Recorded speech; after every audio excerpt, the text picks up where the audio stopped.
le but de ma conférence, qui avait pour thème l'avancée scientifique de l'Afrique, c'était de montrer qu'on vous parle d'Einstein, on vous parle de Max Planck, mais aucun de ces gens n'a dépassé la science que vous avez dans le village, que le vieux a dans le village, hein, que nos temples ont.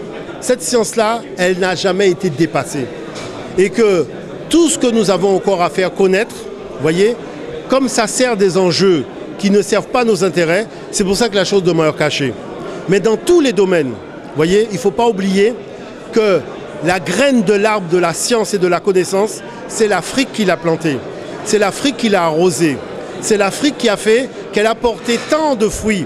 Inventer les mathématiques, l'astronomie, la médecine, le calendrier de 365 jours, la précision des équinoxes, les sciences que vous utilisez pour faire la caméra, l'informatique, les ordinateurs.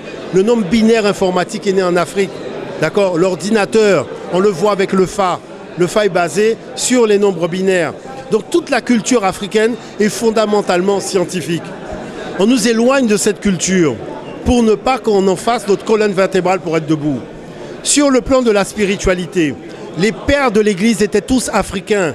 Alexandre d'Alexandrie, Alexandrie c'est en Afrique.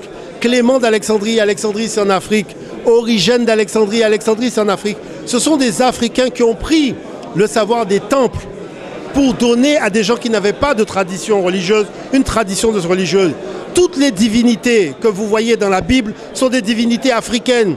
Ce sont des divinités que les anciens utilisaient dans les cultes vaudous. On les a blanchis, ils font la même chose, mais vous ne voyez pas que c'est la même divinité parce qu'on ne connaît pas suffisamment nos fondements. Quand on a fait le rituel initiatique, on comprend des choses.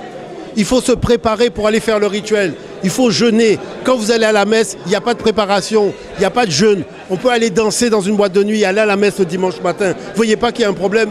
C'est antinomique par rapport à notre tradition. Nous, on a une tradition, on n'a pas de religion. Il faut être fidèle à nos traditions parce que c'est l'héritage de nos pères. Et cet héritage de nos pères, c'est le sang qui coule dans nos veines. On peut acheter à boire et à manger, mais il n'y a pas de magasin où on vend du sang. Ce sang-là vient de très loin. Nous devons être fiers. Nous devons avoir notre colonne vertébrale et faire en sorte de ne jamais oublier qu'une pyramide, on dit qu'on a construit des pyramides, mais une pyramide, c'est des blocs de pierre qu'on a assemblés au même endroit. Chaque fois que nous sommes unis, nous sommes une pyramide. Vous voulez que nous soyons une pyramide? Soyons unis et nous serons une pyramide. Il faut faire deux choses. Il faut une reconquête économique. Parce qu'on a cédé trop de terrain sur l'économie. Les boissons dans les magasins sont pratiquement 99% des boissons étrangères. Les jeunes sont là oisifs. Les jeunes doivent pouvoir fabriquer leurs propres boissons. Et il faut faire des jus de plantes. Arrêtez de penser en jus de fruits. Parce que ces exploitations sont trop colossales. Avec les jus de feuilles, les jus de plantes, on peut faire d'excellents jus. Regardez le bissap, regardez le mojito, tout ça. Il y a beaucoup d'autres jus de plantes à inventer. Et les jeunes peuvent le faire. On n'a pas besoin de grand espace pour mettre une boisson à base de plantes. Ça, ce sont des choses importantes. Et la renaissance, c'est de ne pas oublier que la matrice humaine de la connaissance, elle est africaine. Et que quand on ne sait pas, on va chercher. On vous dit oui, on a inventé la semaine de 10 jours, mais la semaine de 7 jours, c'est pas nous. Je vous ai démontré que la semaine de 7 jours est arrimée aux 7 planètes, qui sont arrimées aux 7 notes de musique. Parce que l'Africain, quand il a découvert ça, il a découvert un ensemble de choses. C'est ça qu'on appelle le génie africain, que les gens célèbrent dans notre dos. D'accord? Pourquoi la situation est comme celle-là? Parce que la chose qui se passe, c'est que Dieu a donné aux Africains toutes les richesses de la planète, les autres n'ont que des miettes. Et quand ils sont parmi nous, c'est pour nous braquer et nous raconter des sornettes. Dieu ne serait pas bon avec nous, on aurait des divinités du diable et on aurait tout l'or, le pétrole, le coltan, tout ce qu'ils viennent chercher, tout ce qu'ils ont besoin comme énergie pour fonctionner, c'est nous qui l'aurions et Dieu ne nous aurait pas parlé, il ne serait pas bon avec nous et nos divinités seraient des mauvaises divinités. Mais vous ne voyez pas qu'il y a un problème? Le gars sort avec son église, il vient te dire que ce que tu fais, c'est pas bien, mais en attendant, ce que tu as chez toi, il ne l'a pas chez lui.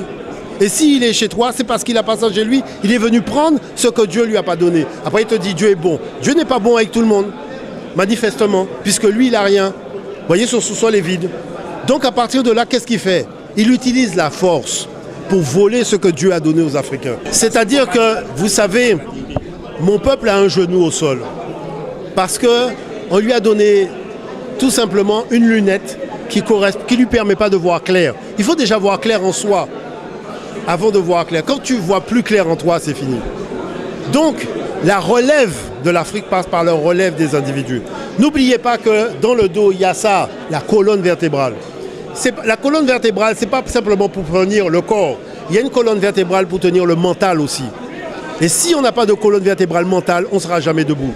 On sera manipulable et manipulé par l'extérieur. Omotunde, c'est simplement parce qu'à 14 ans, j'ai demandé à mes enseignants quand est-ce qu'on va nous permettre d'apprendre l'histoire de l'Afrique. Arrivé au bac, j'ai vu qu'il n'y avait pas de projet d'apprentissage de rien sur l'Afrique. Moi, quand je suis parti faire mes études, je suis allé voir un vieux, je lui ai dit « Comment on appelle chez toi un jeune qu'on a voulu faire partir loin de ses ancêtres et qui a dit « Laissez-moi tranquille, je reviens vers mes ancêtres ». Il m'a dit, dans ma langue Yoruba, ça se dit Omotunde. Donc j'ai dit Omotunde. Après, le mouvement diopien a dit que quand les choses vont mal, il y a un individu auquel le roi fait appel pour expertiser le problème et trouver une solution. Cet individu s'appelle le Kalala. Tu es le Kalala du peuple noir. C'est pour ça que c'est Omotunde Kalala.